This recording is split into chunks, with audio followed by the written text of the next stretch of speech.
ముఖ్యమంత్రి రేవంత్ రెడ్డి ఢిల్లీ పర్యటన కొనసాగుతుంది. ఉమ్మడి ఏపీ భవన్ విభజన, కొత్తగా తెలంగాణ భవన్ నిర్మాణంపై దృష్టి పెట్టారు ఆయన. ఢిల్లీలోని Telangana resident commissioner Gaurav Uppal, OSD Sanju జాజుతో చర్చించారు. ఉమ్మడి ఏపీ ఆస్తుల్లో తెలంగాణ వాటాలు ఏమి రావాల్సి ఉన్నాయి అనే అంశాలపై దృష్టి పెట్టారు. వీలైనంత త్వరగా వాటిని సాధించుకుని కొత్త నిర్మాణాలు చేపట్టాలని భావిస్తున్నారు.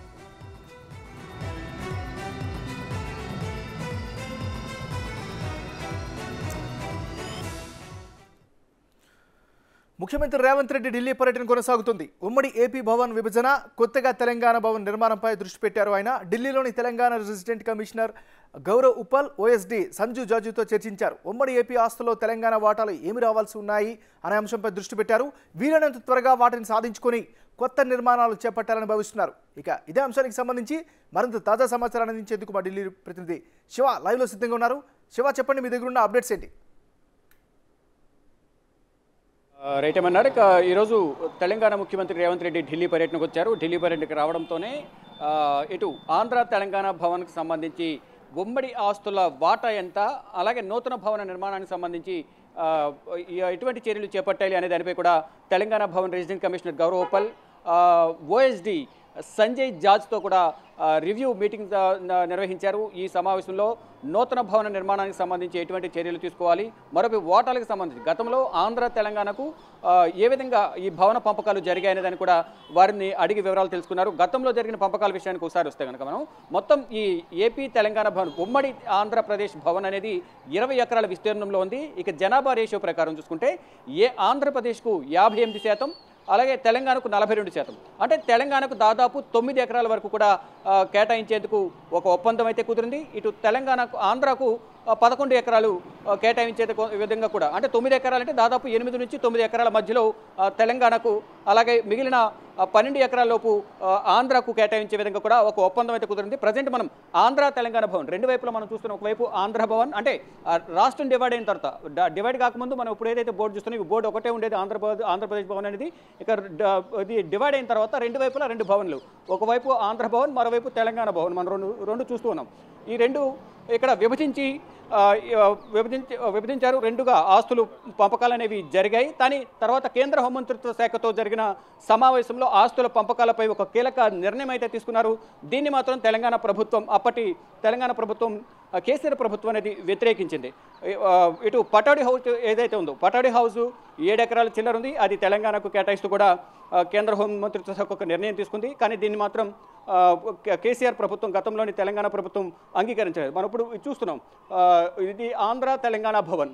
ఈ భవన్లోనే గతంలో ఓన్లీ ఆంధ్రప్రదేశ్కు మాత్రమే ఈ భవన్ అనేది కేటాయించారు. కానీ ఇప్పుడు పంపకాలు జరిగిన తర్వాత, అంటే ఆంధ్రప్రదేశ్ అలాగే తెలంగాణగా విడిపోయిన తర్వాత, 2 రాష్ట్రాలు విడిపోయిన తర్వాత దాన్ని వసతి గదులు, అది ఎంపీలు కానీ ఎమ్మెల్యేలు కానీ ఐపీఎస్ ఆఫీసర్లు ఎవరు వచ్చినా సరే విడిది చేయడానికి ఇక్కడ 2గా డివైడ్ చేశారు. ఒకవైపు ఆంధ్రప్రదేశ్ భవన్, మరోవైపు తెలంగాణ భవన్. ఇక్కడ దీనికి ఒకవైపు గోదావరి బ్లాక్ ఉంటుంది, మరోవైపు స్వర్ణముఖి, మరోవైపు శబరి బ్లాక్. వీటన్నిటిని కూడా ఆంధ్రప్రదేశ్కు కేటాయిస్తూ కేంద్ర హోంమంత్రిత్వ శాఖ అయితే ఒక నిర్ణయం తీసుకుంది. కానీ మాకే ఈ భవన్లు కావాలని గతంలో తెలంగాణ గత ముఖ్యమంత్రి కేసీఆర్ దీన్ని అంగీకరించిన పరిస్థితి నెలకొంది. ఒక పీఠముడిగా ప్రజెంట్ ఇది కొనసాగుతోంది. ఈ నేపథ్యంలోనే దీనిపై ఒక నిర్ణయం అనేది తీసుకోవాలనేది గతంలోనే కొన్ని సలహాలు, సూచనలు అనేవి గత ప్రభుత్వానికి అయితే కేంద్ర హోంమంత్రిత్వ శాఖ ఇచ్చింది. కానీ దీన్ని పెడితేమని పెట్టింది అనేది ఇటు కొంతమంది ఆరోపిస్తున్నారు. కానీ ఇప్పుడు ఏదైతే తెలంగాణ ముఖ్యమంత్రిగా పదవి బాధ్యతలు చేపట్టిన ముఖ్యమంత్రి రేవంత్ రెడ్డి మొత్తం అన్ని శాఖలకు సంబంధించి రివ్యూ నిర్వహిస్తున్నారు. దానిలో భాగంగానే ఆ శాఖల మంత్రులు కూడా అన్ని వారి శాఖలకు సంబంధించి రివ్యూలు నిర్వహిస్తున్నారు. దానిలో భాగంగా మంత్రి పదవి చేపట్టిన తర్వాత ఢిల్లీకి వచ్చిన R&B మినిస్టర్, రోడ్లు భవనాల శాఖ మంత్రి కోమటిరెడ్డి వెంకటరెడ్డి కూడా ఇటు ఏపీ తెలంగాణ ఉమ్మడి భవన్కు వచ్చిన సందర్భంలో కూడా ఇక్కడ రివ్యూ నిర్వహించారు. ఇటు రెసిడెంట్ కమిషనర్ గౌరవ్ ఉప్పల్తో కూడా మాట్లాడి మొత్తం ఇదంతా కలిగి తిరిగి ఎక్కడెక్కడ ఏమున్నాయి, వసతులు ఏ విధంగా ఉన్నాయనే దానిపై కూడా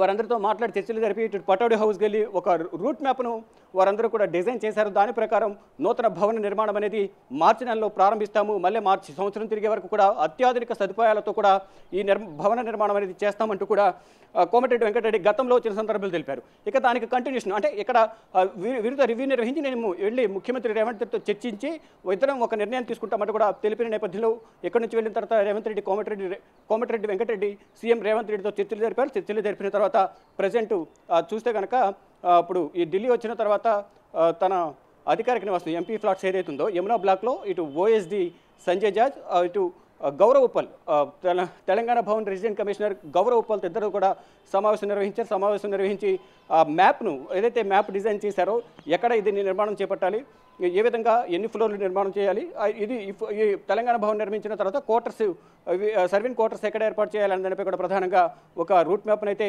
ఒక డిజైన్ చేశారు. దానికి ఇప్పుడున్నటువంటి పరిస్థితుల్లో ఈ అప్డేట్స్ నేపథ్యంలో దీనికి ఒక లాజికల్ కంక్లూజన్ ఎప్పటికి వచ్చే అవకాశం ఉంది? దీనికి సంబంధించి అఫీషియల్ గా ఎలాంటి చర్యలు తీసుకునే అవకాశం ఉంది? మరి